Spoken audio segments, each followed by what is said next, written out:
fallout, smoke, women crying for their sons because their sons are not, Romans killing riotous groups that are rising up.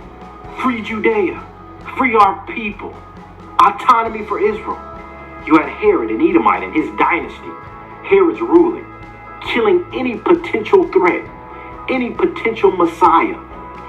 Then you had the Pharisees and the Sadducees that we learn from Josephus are not Jews by birth. No. Right? Now look at these. Yeah, I'm telling you, I gotta show y'all. A picture speaks 1,000 words.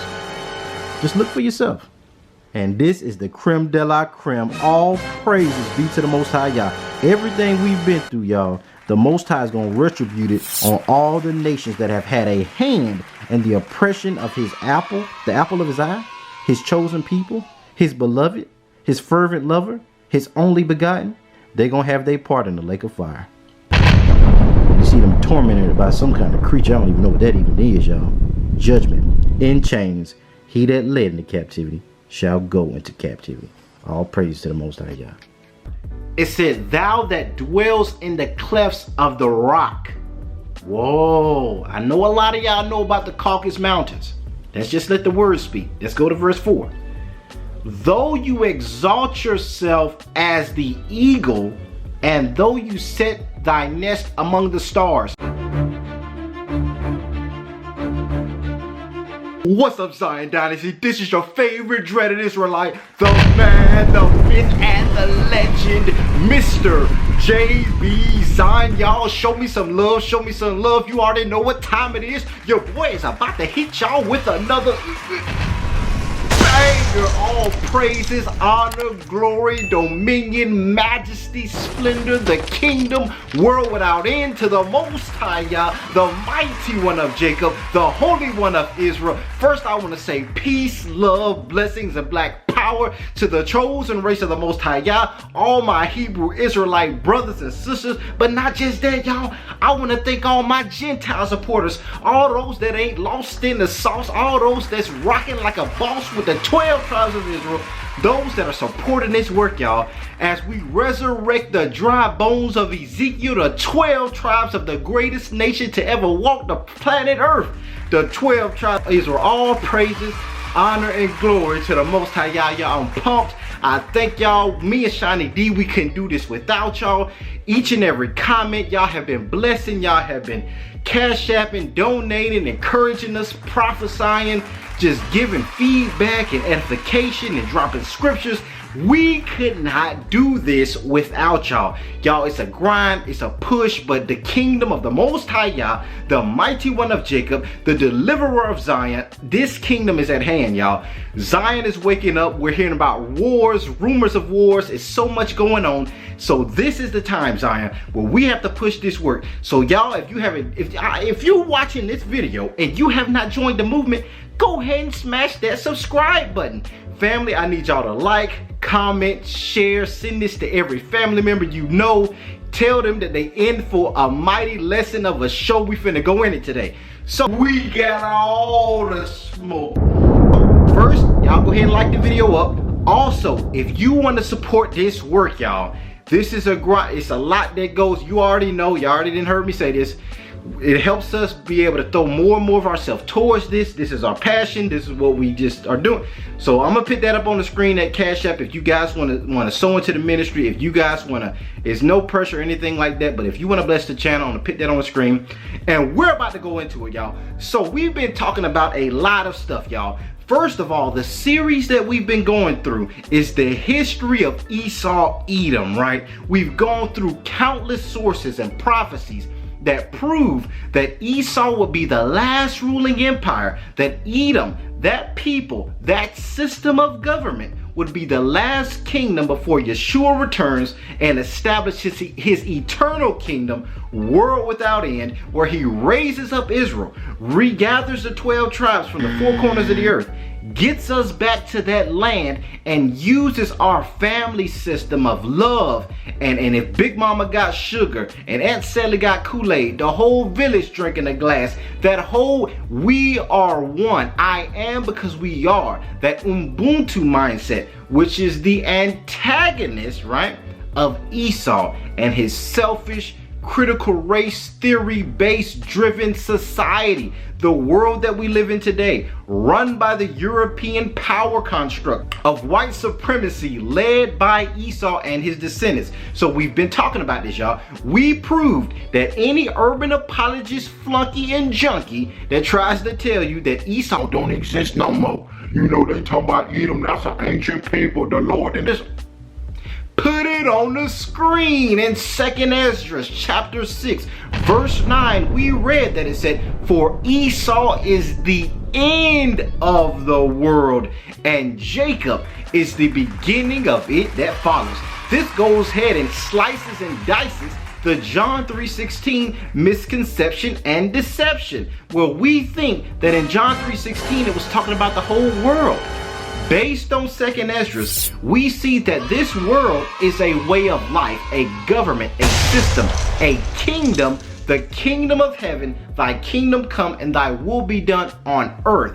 This was the mission of Yeshua. He was sent to regather the 12 tribes and to establish a form of government based on Torah. We went to the Legends of the Jews. I'm gonna go ahead and show y'all this by Louis, I think it's Ginsburg. In Louis Ginsburg's Legend of the Jews, he talks about a mystery where Shem, when Rebekah, the wife of Isaac, was pregnant with the foundation of these two nations, Jacob, who would give birth to Solomon, who would build the temple and establish a government of love and in harmony, and Esau, the destroyer of the temple, who would give birth to Vespasian, and he would have this critical race theory based society, his descendants, the European power construct, NATO, right? We see the beginning of Jacob and the beginning of Esau all started with the original Jacob and Esau found in Genesis 25. Rebecca's pregnant, she got these two twins in her stomach, and she's trying to figure out, why do I feel like I've been wrecked? What is going on? What is this rumbly in me tumbly? Rumbly in me tumbly. And we see that Shem drops a nugget in the Legend of the Jews and tells her that two worlds, two nations are in thy womb. And how can the entire earth house what's in your womb when the earth is not going to be able to house these two titans of a people? Jacob, the Hebrew, Israelite, African people, right? And when I say Africa, our people sojourned in the continent. Y'all understand what I'm talking about. And Esau, the father of the Roman, European people. These two titans of nations will be despised by all people groups. So y'all, we proved that Esau is the end of the world. Ezra lets us know this. And not just that, we looked at the book of Obadiah that said in verse 1, it says, though thou set thy nest in the stars. No, let's go back before that. It said, he that dwells in the clefts of the rock. So the whole book of Obadiah is an indictment against Edom. And in that book, the prophet Obadiah describes Edom. He says that they will be a cleft dwelling people, a people that would exalt themselves as the eagle, that would seek to set their nest in the stars. I know a lot of y'all question the whole moon landing thing and the whole Neil Armstrong, the eagle has landed. But understand that this scripture is prophetic in terms of it tells you what would be the proclivity of this people, that they would seek interstellar domination, space force, and colonization on Mars. This would be a sign of Esau, right? So we see that they're a cleft dwelling, set their nest in the stars, exalt themselves as an eagle.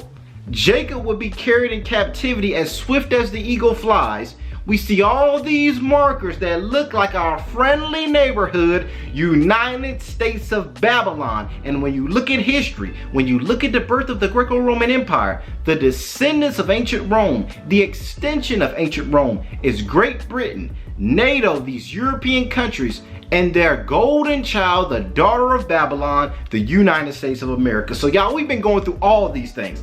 But I know that that last statement I made, I haven't really gone into it to show you guys that America is linked to the daughter of Babylon, the whore of Babylon in Revelation that we see, that last shining Western superpower that would be raised up, that would have y'all's people in captivity, that land of the north that we read in Jeremiah, we're going to go back to that, but that America will be the daughter of Babylon, that the Most High will bring judgment to, burn that eagle, and deliver Zion from the very clutches of her talons. And we're going to talk about that today, y'all. So first, y'all, we're going to do a review. We're going to go to Deuteronomy chapter 30, where we talked about in the last video. And in Deuteronomy, starting at verse 1, it says, "And it shall come to pass, when all these things are come upon thee, O Zion, the blessing and the curse," because I know my kids ain't gonna listen to me, they ain't gonna do right, that I know the blessing and the curse, I'm gonna have to take my belt off and I'm gonna have to spank them on the behind. They want to be like the other nations, so I'm gonna turn you over. "When these things have come upon you, which I have set before thee, and you shall remember them with your mind's eye, in your spirit you shall call them to mind among all the nations, whither the Lord thy God, Yah Elohim, hath driven thee. And you shall return unto the Lord your God, and shall obey his voice according to all that I command thee this day, you and your children, with all your heart and with all your soul, that then Yah Elohim will return or turn thy captivity captive, and have compassion upon thee, and will return and gather thee from all the nations, whither the Most High Yah has scattered thee. All praises be to the Most High Yah." Right here we see a lot, y'all. We see that the Most High knew we would fluke city-rific, and that we would violate the Torah, we would violate our contract, our covenant agreement that Moses gave our forefathers. He said, "I know y'all ain't gonna do right. And when y'all don't do right, I'm going to scatter you. Your enemy going to come one way into Africa and scatter you in the transatlantic to every nation under earth. But when I do that, I'm never going to utterly forsake my people." We sliced and diced replacement theology that Jeremiah 31:31 says, as long as you see the sun, as long as you see the moon, as long as you see the waves roaring and the strength thereof, the Most High says, I ain't never going to utterly forsake my people. Y'all better talk to me. The Most High said that Israel would always exist as a nation before Yah, as long as these ordinances exist.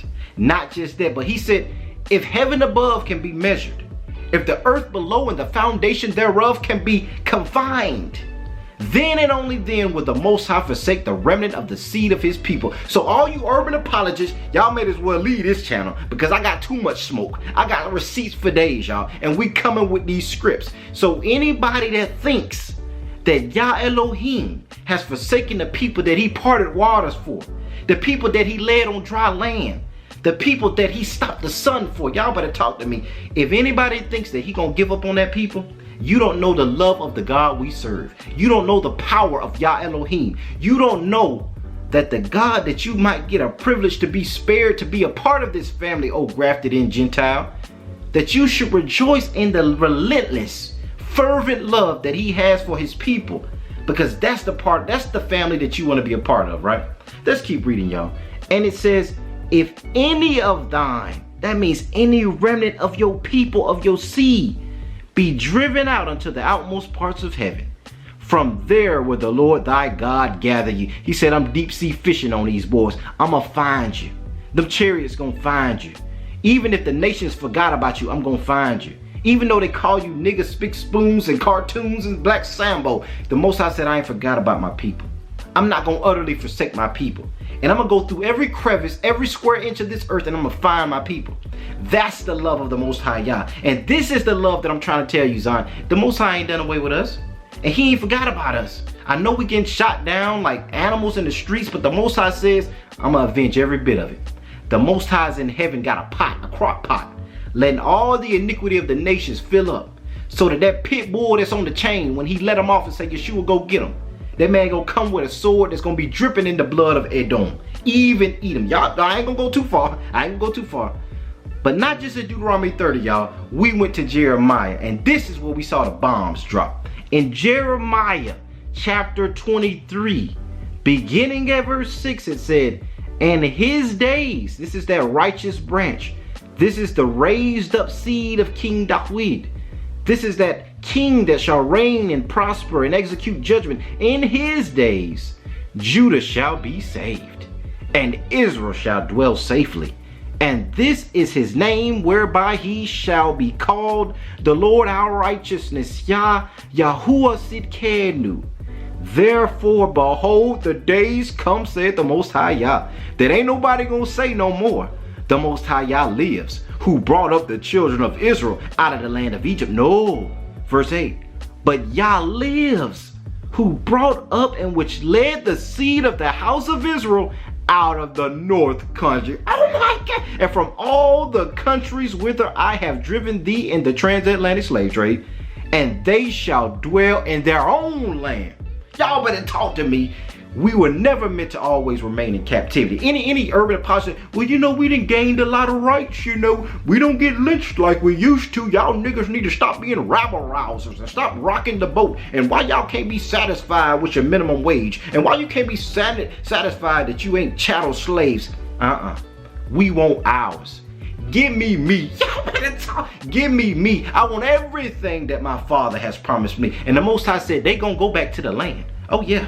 The land y'all over there fighting for, the land that y'all sending bombs, and you saying that you put your little flag Esau in the land and say that, oh, the Balfour Declaration gives us right to this. The Most High said, I'm going to take them back to that land. In the midst of the bombs, in the midst of the chaos, y'all better talk to me. The Most High said, I'm going to return them back to the land that I promised to their forefathers, the land that I swore with an oath to Abraham to give him as a perpetual heritage forever. The land that Esau, that angel that seeks to guard the land of Edom, he thinks it's his land. Edom tries to guard the land and say, this is mine. He got his own people. He got his own lineage that stand in the entrance of the land, just like the cherub did in the Garden of Eden. We talked about that, y'all. How Satan, the spirit, was one of those anointed cherub that guarded the garden when we fell. Because he was an eternal reminder that we violated the obedience that the Most High told us to have. To do what he said. And that Satan, that spirit, that adversary, that cherub that guards that promised land has a lineage.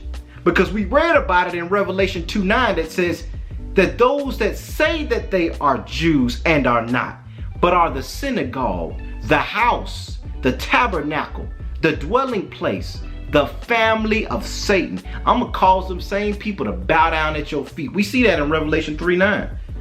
And to know that I have loved you. So Satan the spirit got a people that's guarding the same eternal land, just like we saw, y'all, in the book of Jasher, where Esau and Joseph bumped heads. Esau said, you weren't there when it happened. That never happened. I never made an agreement with your father for you to have this land. But Joseph said, I got the bones. I got the life that he laid down. I got the blood of Yeshua that has atoned for us to be able to return back to this land. We see this battle. But the Most High said, this is chess, not checkers, and I will lead my people back to that land. Now let's go back to Jeremiah. So Jeremiah said that as Yah lives, who brought up the seed of Israel out of the north country. That's the country we're going to talk about today, y'all. See, a lot of Israel, y'all, I've been hearing y'all. I've been reading these comments. I see what y'all saying. A lot of y'all are like, well, JB, you know, it says that Zion, we supposed to deliver ourselves and we supposed to get out of captivity. And we got to go back to Africa. We got to go back to Israel. I'm going to talk about it. We going to deal with the smoke, y'all. Understand, Zion, that Deuteronomy 28 is real.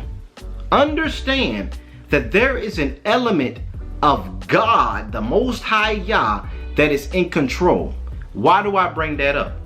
A lot of us, even though we're well intended, we think we can escape the curses of Deuteronomy 28. And I had to be real with myself, y'all.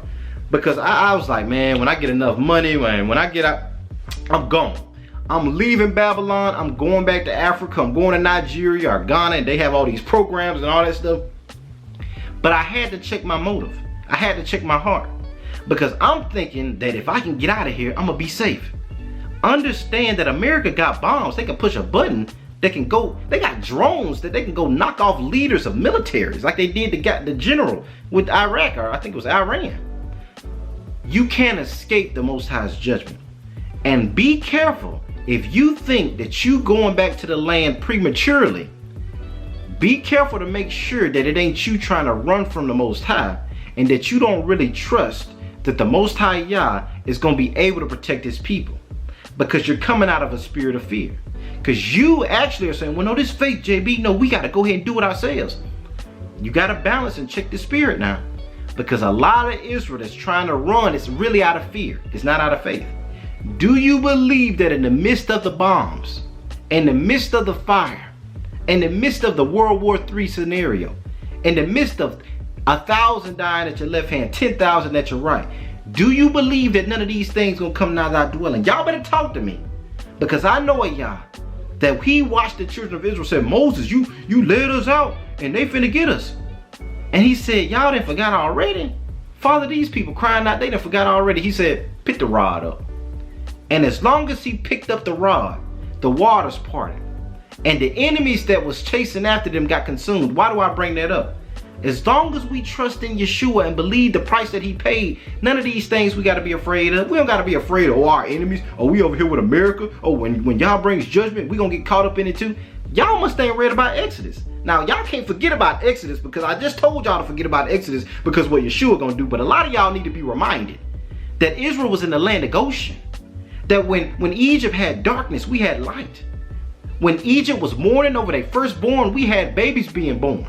Understand that in the midst of one nation, the Most High can divide that thing and have his people protected and the enemy catching hell. Understand?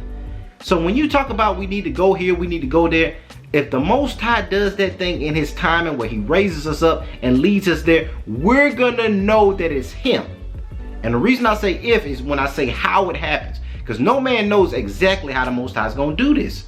But we know that the Most High is going to raise his people up out of the land of the north, out of the countries in the transatlantic that we were scattered to, and lead us back to Zion. That leading, some people, some guy, one of my family, I love my family, but some of y'all comment sometimes. And one brother, he was saying, well, you think y'all gonna come down and grab us by the hand? When I say that the Most High is gonna lead us back to the land, family, understand, I'm not talking about the Most High gonna have a big old hand come grab us and take us. The way he does it, no man knows the exact nature. But what I'm saying is when he does it, we will know, the nations will know, and everybody on earth will know that it is Yah that does this thing. That's what we read in Jeremiah. Let's go back to it. Jeremiah 23 verse 7, it says, behold, the days come, saith Yah, that no more shall they say, Yah lives, who brought up the children of Israel out of Egypt. Why is it saying they shall say that Yah lives? When he takes us back to that land, they're going to be like, man, this God is real. Man, the God of this Bible, the God of these Hebrews, the God of the Israelites, this is for real. This ain't a myth. This ain't a fable. This ain't a, oh, you know, the Bible was plagiarized. You know, the Bible ain't authentic. And the day that the Most High does this, we going to know that he did it. So a lot of y'all that think that you're going to take it upon yourself and do your thing, who gets the most glory? You are the Most High. But if the Most High says, I want y'all to sweat a little bit, I want you to feel the heat from the thermonuclear destruction, just so you can know that when I delivered you, it was me that did it, not you. I'm just putting that out there. So y'all, in today's video, I know I went through that, but I want to deal more about this North Country. A lot of y'all may not be convinced. You're saying, JB, you're saying the North Country is talking about America? Yes. I'm going to prove that just as the scripture says that we will go into captivity as swift as the eagle flies, just like it also says that this people, Edom, that will be the end of the world, would exalt themselves as the eagle. They will be a people that dwelt in the cleft of the rock. They will be a people that seek to set their nest in the stars, and that they would be confederate in keeping Yah's people from knowing who they are. All of these prophetic signs point toward the United States of America, the United States of Babylon. So family, we got to do a lot of prophecy talk right here. We're about to deal with Daniel. We're about to deal with the 4 beasts of Daniel. Not just that, we're about to deal with Revelation. Oh yeah, we finna go into it, y'all. I know I had to do a lot of just dealing with a lot of things, but we finna go into it. We're gonna deal with Revelation. We're gonna deal with the beast that comes out to sea. We're gonna deal with the eagle to verify, because a lot of people were talking about, well, you just went to Jasher, show us some other stuff. You just went to this. We finna go through these precepts to show you that this end time beast, this end time Babylonian city is actually America. And first we're gonna start with Daniel chapter 7. So in Daniel chapter 7 verse 1, we see Daniel having a vision. Now before I go into it, y'all, I gotta say this. Daniel has a similar vision, was actually King Nebuchadnezzar. He has this dream of this statue. And y'all can read about this in Daniel 1 and Daniel chapter 2. But basically, this statue that Nebuchadnezzar dreams about has a head of gold, has arms of silver, abdomen of brass, thighs of iron, and iron mixed with clay toes, right? So his legs and his thighs are iron, his abdomen is brass, silver, and a head of gold. This is the dream that Nebuchadnezzar has. Daniel interprets that and says that these represent the empires that are to exist before Yeshua returns and establishes his kingdom, the anointed of the Ancient of Days, the world without end, where Israel is above all these nations, above all these empires. The head of gold, we learn, is Babylon, the ancient Babylonian, Iraqi, Hamitic people, right? Under King Nebuchadnezzar. Next is the Medes and the Persians, the silver, right? After that, we see the Greeks. After that, we see the Romans. And that those toes, those 10 toes of iron mixed with clay is to symbolize iron, as Rome was, but it's going to have a human element to it. So it's going to be a watered down or a new Roman Empire, right? This is where you get into the Roman Catholic Church. This is where you get into the 10 market companies, the European Union, because the Roman Catholic Church was set up to be able to strengthen Rome, strengthen Europe under Christianity. Now, I ain't talking about the Christianity of the scriptures. I'm talking about Christianity used to detract the woman from this baby and to create Christianity separate from the Israelite people.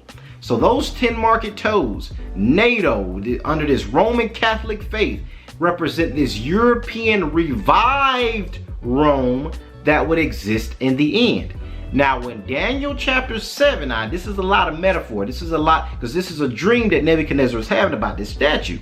But this statue represents all the empires that are going to rule before Yeshua comes back. So it's an apostolic, prophetic type vision that Nebuchadnezzar is having, because he's a king. Now we're going to look at Daniel chapter 7, where we see this same dream about these empires, but in a different way.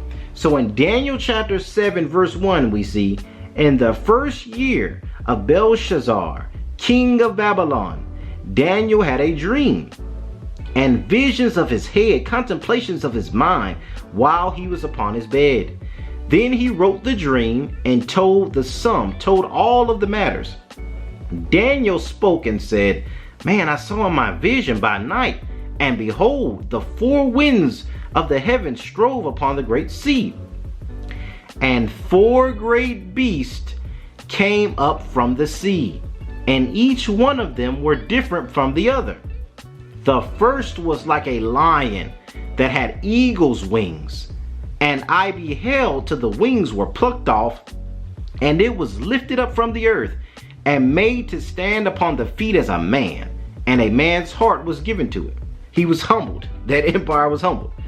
Verse 5, and behold, another beast, a second one, came after him, that was like a bear, and it raised up itself on one side, and had 3 ribs in the mouth of it, between the teeth of it. This is a gruesome thing, y'all.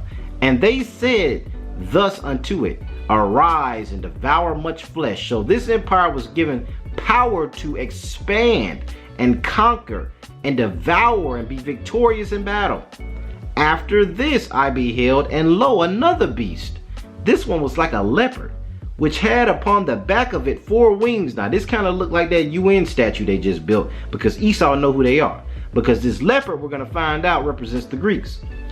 And on the back of it, 4 wings of a fowl, and the beast had also 4 heads, and dominion was given unto it. And after this I saw in the night visions, and behold, a 4th beast. Now watch this, family. A animal is not named. Wink, wink. A 4th beast, dreadful and terrible and strong exceedingly, and it had great iron teeth. It devoured and brake in pieces and stamped the remnant, or the residue. This is talking about Israel. So this 4th beast would have the power to stamp the remnant, or the descendants of Israel, under its feet. And it was different from all the other beasts that were before it, and had 10 horns. Y'all remember this fourth beast, iron teeth, 10 horns, conquers the remnant of Yah's people. Verse 8, I considered the horns, and behold, there came up among them a little horn, before whom there were 3 of the first horns plucked up by the roots. And behold, in his horn were like eyes, like of a man, and a mouth speaking great blasphemies, great things. Now this when you get into the Antichrist and a lot of things, and a great city rising up out of this fourth beast. This fourth beast is a people. Wink, wink. Verse 9. I beheld till the thrones were cast down, and all these empires lost their power and fell before the Ancient of Days, and the Ancient of Days did sit, whose garment was white as snow, and the hair of his head was like the pure wool. Oh my goodness, Marv. His throne was like a fiery flame, and his wheels as burning fire. I gotta stop right there. It's a lot going on, y'all. We see these 4 beasts. Before I go into that, we see that the Most High, the Ancient of Days, had hair like the pure wool. Now, what is this saying? Yahweh, the Most High Yah, the creator of the ends of the earth, is in the image of a black man. Are our people Israel are the reflection of our Father, just like Yeshua was the image of the invisible Yah. Y'all better talk to me. Now let's go back to the beast. So we see 4 beasts. Now each one of them is given an animal symbol except for the 4th one. The first one is this lion with these eagle's wings. The next one is this bear with ribs in his mouth. The third is a leopard with 4 heads. And then the 4th is just, the Bible just says it's exceedingly terrible. It's dreadful. I don't even know what this thing even is. And it has iron teeth, and it conquers the remnant of Yah's people. Now, if you look at the empires that we just talked about, Babylon, the Medes, the Persians, the Greeks, the Romans, and the New Roman Empire, these 6 empires can be converted to 4. Now watch this now.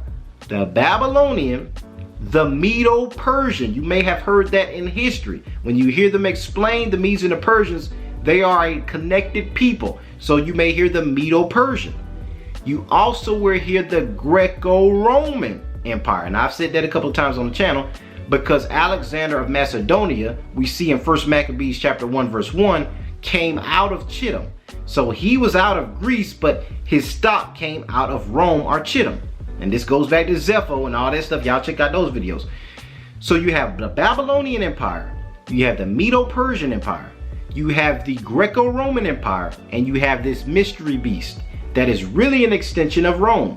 So these 4 beasts is the same as the 6 empires of the original statute.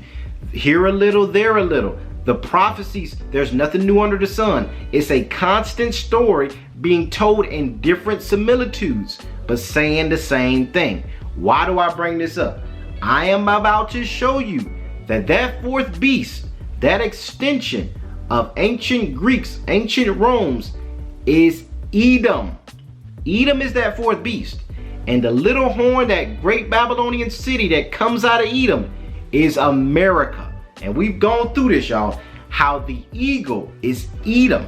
Edom is the end of the world, but Edom is a people. The entire 10 toes, the entire NATO market company European folks, all of them are Edom, but there is a chief city that comes out of them that would have Yah's people chiefly in their possession, and we're going to see that's a miracle. So first, we're going to go to Revelation chapter 13, where we're going to try to discover this 4th beast that Daniel does not get an animal description of, to see if it's connected to this eagle we've been talking about, and then connected to America. So let's go to Revelation. So in Revelation chapter 13, beginning at verse 1, we see, and I stood, this is John on the island of Patmos saying, I stood upon the sand of the sea and saw a beast rise up out of the sea, having 7 heads and 10 horns. Now wait a second, didn't we just read about 10 horns?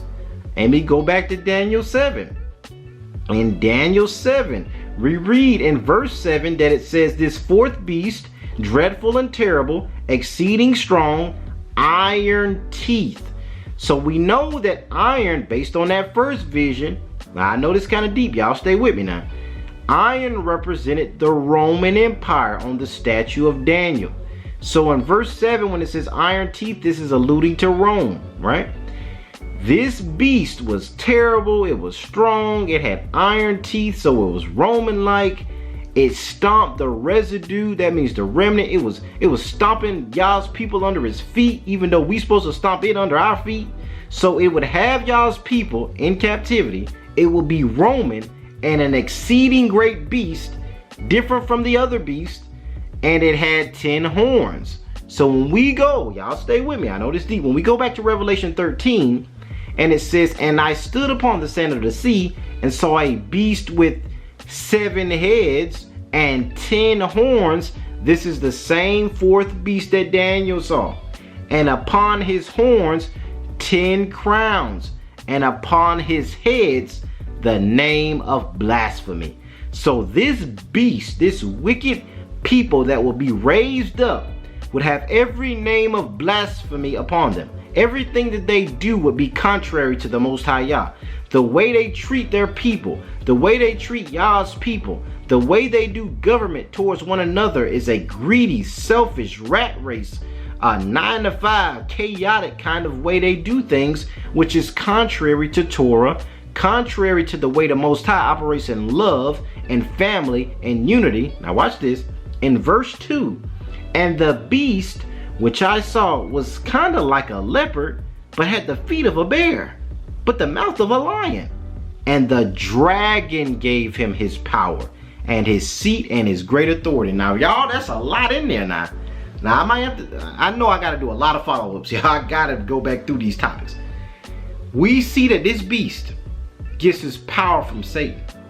Now, I already didn't drop the nugget about Revelation 2:9.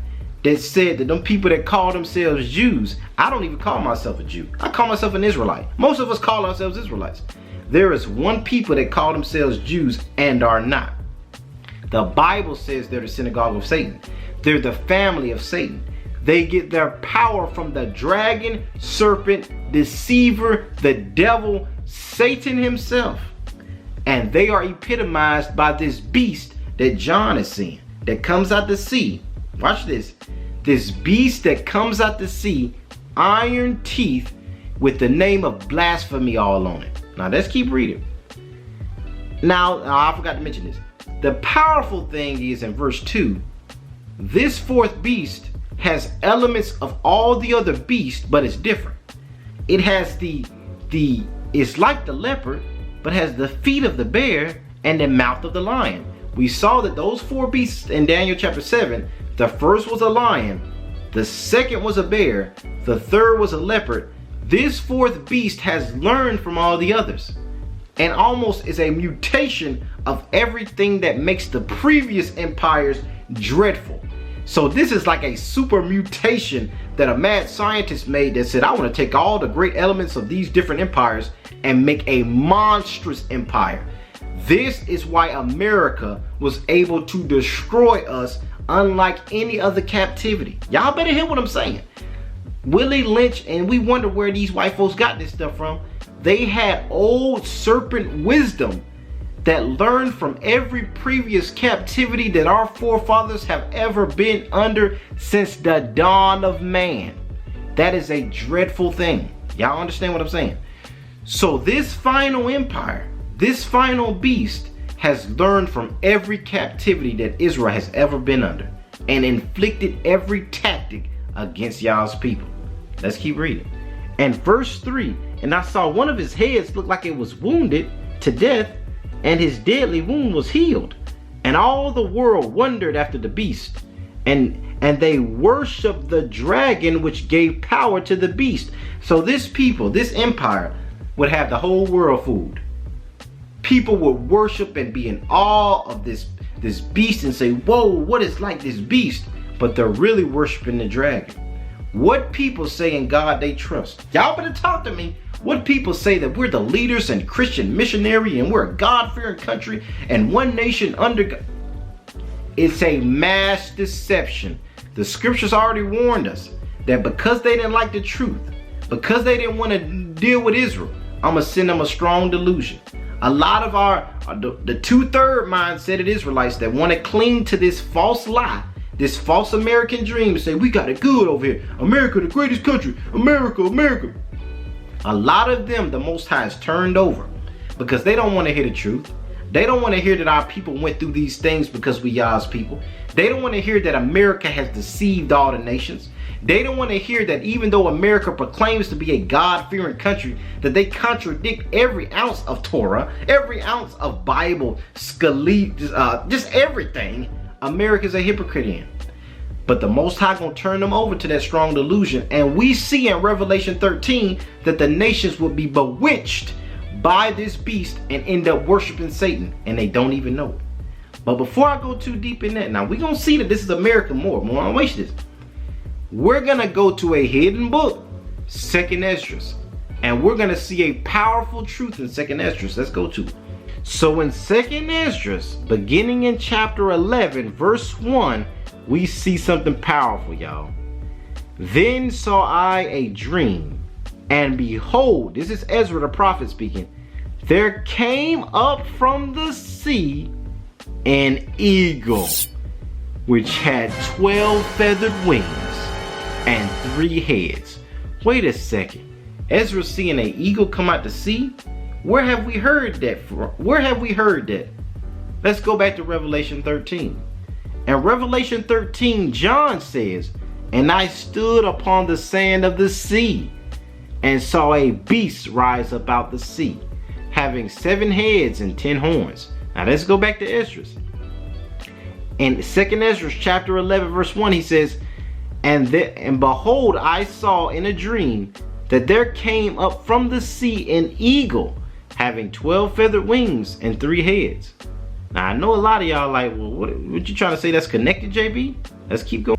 Now when we go down to 2nd Esdras 11:39, we see something very interesting.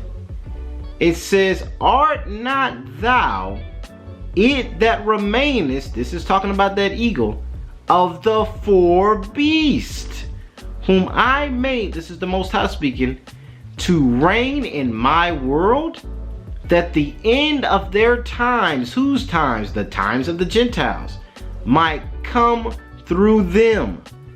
And the 4th came and overcame all the beasts that were past, and had power over the world with great fearfulness, and over the whole compass of the earth with much wicked oppression. And so long time dwelt he upon the earth with deceit. We didn't just say all of that, y'all. That this eagle, that this beast would be the last one that remains of the 4 beasts, and would rule the entire earth with fearfulness and dread and wicked oppression and deceitfulness. Let's go to the next chapter of 2nd Esdras. So in 2nd Esdras chapter 12, we see, so in 2nd Esdras chapter 12, verse 10, we see the angels seek to give Ezra the interpretation.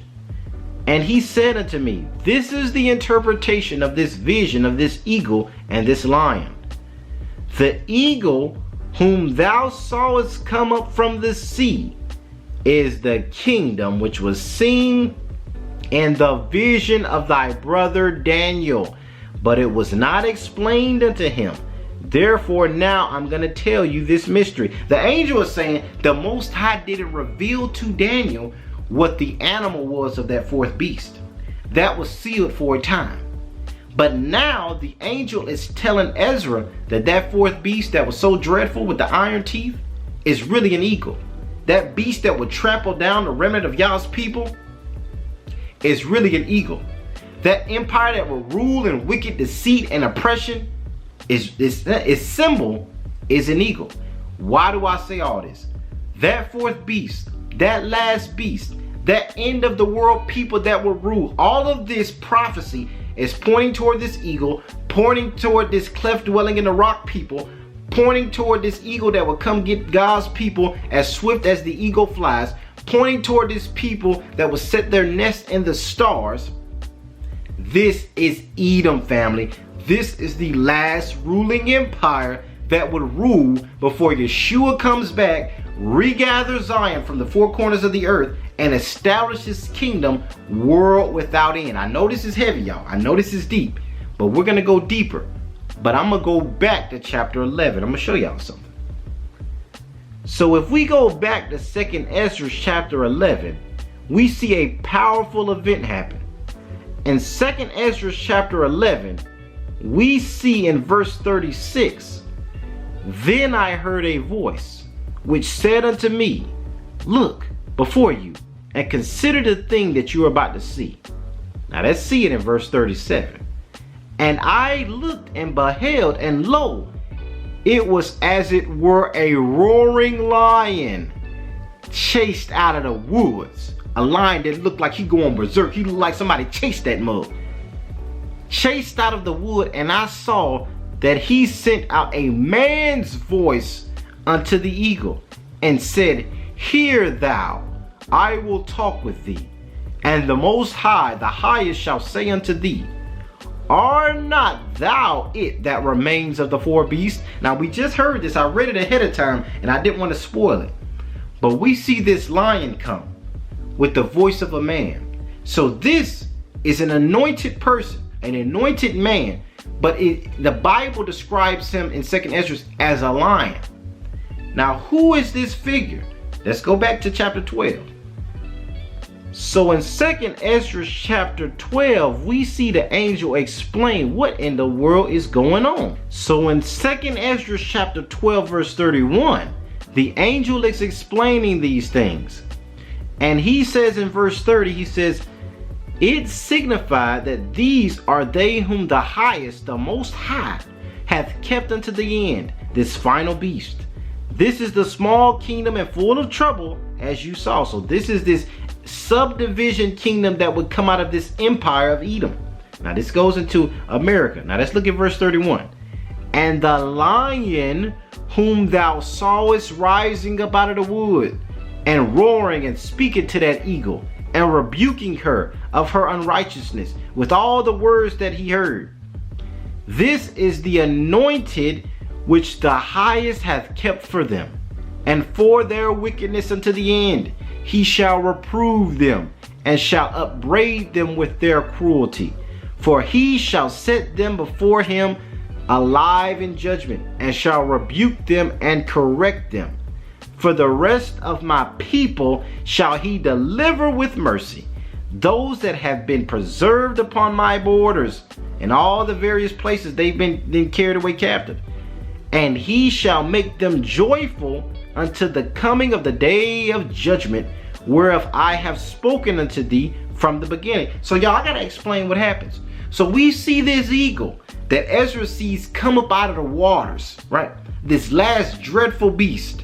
And this beast, the Bible goes through in Ezra, all these different feathers, all these different kings, these different heads that would come out. I didn't read all of that. Y'all got to read 2nd Esdras chapter 11 and 12 for yourself. But he goes into great detail. But eventually we see this lion that comes like it was chased out of the woods and sees this eagle and says, "Wait a second. Aren't you the last of the beast that I made to rule in my world?" And in 2nd Esdras chapter 12, we see that right when he speaks to the eagle, that the feathers are plucked, that the eagle just becomes engulfed in flames and perishes. And then the angel goes through and starts explaining what just happened. That this eagle is the last empire, the last people of the four beasts, and that this anointed servant, this lion-like but man, shall speak to that eagle and say, "Wait, you don't exist. You're one of the beasts that are ruling in my world." And right when he rebukes that eagle, rebukes these nations, it destroys these countries. What is going on, Zion? That anointed servant represents the Messiah, the Mashiach, Yeshua, returning and delivering Zion and speaking to these nations and reproving them for all the wickedness that they've done to his people. And then he delivers YAH'S people with mercy, with long suffering, and returns them back to the land. But there's another level. We see that the lion himself is being led. Because when he comes out of the wood, he's coming like somebody sent him. So like he been chased out. And when he sees the eagle, it's almost like he's being reminded. He said, aren't you the last beast that was made to rule in my world? And right when the lion is coming to remembrance of who he is and who this beast is, that is enough to destroy the eagle. Now this stuff deep, y'all. I know this deep, y'all. But what's going on is Israel waking up. We see that lion represents the nation of Israel. And that when Israel is sent by the Spirit of the Most High and recalls themselves in the land of their captivity, y'all better talk to me, and remembers who they are, that in remembering who they are, they see who their enemy is. And says that you're made to rule in my world. That when Israel is on top, we saw this with Shem's prophecy in the Legend of the Jews, that they both can't exist together. Y'all better talk to me. Boy, this stuff is powerful. Read 2nd Ezra chapter 12. They both can't exist in the same estate. It's yin and yang. When the lion wakes up and knows who he is and knows who the eagle is, the eagle immediately is gone. Almost like it was a dream. Y'all hear Zion saying all the time, stay woke. And we think that this stuff is not prophetic. Staying woke, when you look at what's going on in this story, you see when the lion wakes up, if you will, to who he is and who his adversary is, that this is powerful enough, y'all better talk to me, to destroy the adversaries of Yah, to destroy the eagle with the awakening himself. And when this voice goes forth, it is enough to end one world and raise up another. That this anointed Yeshua, when he sends forth this sound through his people, that it by itself will judge the nations. This will end the nation. This rod that comes out of his mouth, this word, this sound that shall go forth out of the mouth of his people, that we ain't spicks and spoons, that we ain't bywords and proverbs, that we ain't a Crayola color, that we ain't two continents slapped together, that we are in actuality the gods of this earth. We are the image of the Most High Yah. We are his only begotten. We are his firstborn. We are the apple of his eye. And when we come to remembrance, the nations can't exist. The power construct of Edom has to come to an end. So with that, y'all, I know this went longer than what I wanted to. I got to do another follow-up. My camera getting ready to die. But y'all, I hope you were blessed by this. Peace, love, blessings of black power to the chosen race of the Most High Yah. Y'all drop comments. Y'all let me know if you have any questions and that kind of thing. I do plan on doing a follow-up. If you want to support, I'm going to put that cash up on the screen. So y'all enjoy the rest of your Sabbath. Shabbat Shalom, Zion. I love you all with the love of the Messiah. Shalom. All praises to the Most High.